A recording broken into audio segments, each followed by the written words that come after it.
Hello అండి అందరికీ welcome back to my channel. నేను మీ జ్యోతి. అండ్ ఈరోజు చేసే రెసిపీ అదిరిపోయింది. డెఫినెట్గా మీరు కూడా ట్రై చేయండి. మీ అందరికి కూడా చాలా చాలా బాగా నచ్చుతుంది.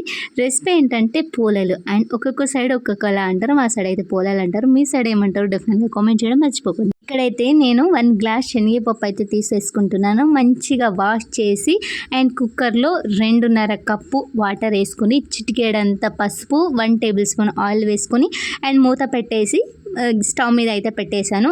అండ్ ఇక్కడైతే పిండి అయితే తడుపుకుంటున్నాను. ఇది ప్యాకెట్ పిండి, గోధుమ పిండి అండ్ మైదా పిండితో కూడా చేస్తారు. నేనైతే ఇక్కడ గోధుమ పిండిని యూజ్ చేస్తున్నాను. కొద్దిగా సాల్ట్ 1 టేబుల్ స్పూన్ నెయ్యి వేసుకొని ఆయిల్ వేసుకొని కలుపుకోవాలి. ఇక్కడ మొత్తం కలుపుకొని ఒక ½ అన్ అవర్ అయితే పక్కన పెట్టేసుకుంటున్నాను. మీ సైడ్ ఎలా చేస్తారో డెఫినెట్గా నాకు కామెంట్ చేయడం అసలు మర్చిపోకండి. అంతలోనే పప్పు అయితే ఉడికిపోతుంది. ఇక్కడైతే నేను బెల్లం ఏం యూజ్ చేయట్లేదు, షుగర్ని యూజ్ చేస్తున్నాను. బెల్లం కూడా వేసి చేస్తారో అది కూడా చాలా బాగుంటుంది.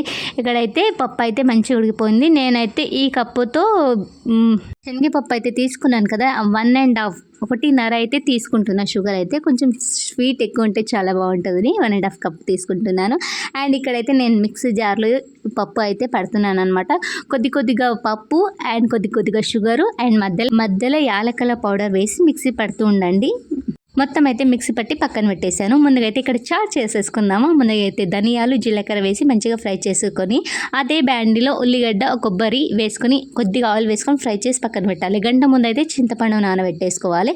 పప్పు ఉడికిన తర్వాత దాంట్లో వచ్చిన రసాన్ని కట్ అంటారనమాట కర్ణాటకలో. మీరేమంటారు కామెంట్ చేయండి. 2 టేబుల్ స్పూన్ ఆయిల్ వేసుకుని ఆయిల్ హీట్ అయిన తర్వాత జీలకర్ర, ఆవాలు, వెల్లుల్లి, ఎండుమిరపకాయ, కరివేపాకు వేసుకోవాలి.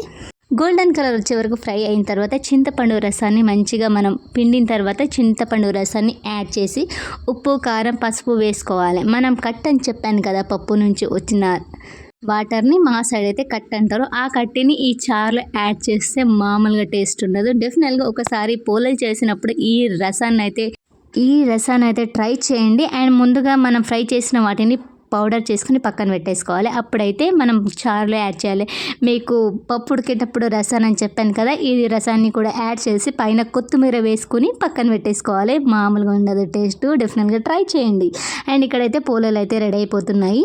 మనకు ఎంత పోలేలు కావాలో అంత సైజు పిండి తీసుకుని ఇది కొంచెం పూరి అంతా కాకుండా మీడియం సైజ్ చేసుకొని ఆ పూరడం అయితే దాంట్లో మనం కవర్ చేసుకోవాలన్నమాట, బయటికి రాకుండా.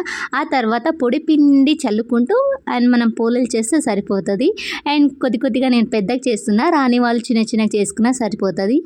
ఇక్కడైతే పోలేలు వేయకముందు పెనంలో కొద్దిగా ఆయిల్ పోసి ఆ తర్వాత నేను పోలేలు అయితే వేసాను. ఆ తర్వాత ఇంకొంచెం పైన ఆయిల్ పోస్తే పూరిలాగా పొంగుతాయి అనమాట. అండ్ వేడిగా పిల్లలకైనా పెద్దలకైనా సర్వ్ చేసేయండి. నెయ్యి పోసి లొట్టలు వేసుకుంటూ తింటారు. అండ్ మీకు వీడియో ఎలా అనిపించిందో డెఫినెట్గా కామెంట్ చేయడం అసలు మర్చిపోకండి. వీడియో నచ్చితే లైక్ చేయండి, షేర్ చేయండి, కామెంట్ చేయండి అండ్ సబ్స్క్రైబ్ చేసుకోవడం అసలు మర్చిపోకండి. మళ్ళీ ఒక ఫుడ్ రెసిపీతో అయితే మేము ముందుంటాను.